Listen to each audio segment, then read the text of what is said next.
mums vajadzēs balonu likt virsū uz burku balonam, nogriežam nost galu.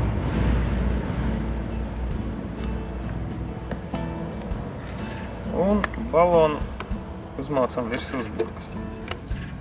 Un tad apsien ar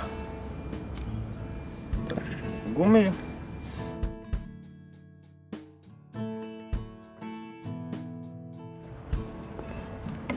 Tad šobrīd uz burkas virsū ir balons, piestiprināsim klāt salmiņu.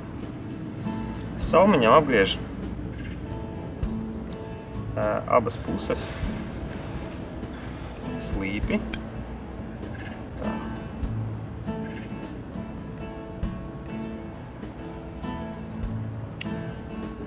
Tagad vienu no pusēm pielīmē pie balona, tieši centrā.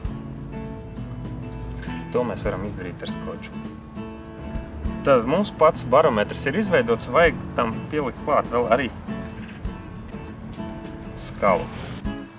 Tad paņemam baltu papīra lapu, salokam to uz pusēm.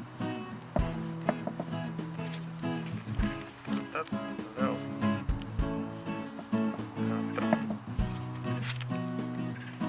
uz pusēm.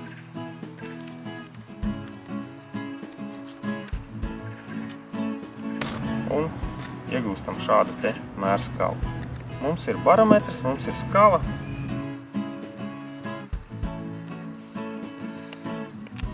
Tad šobrīd ir apmācies laiks un adatiņa rāda tieši pretī līnijai.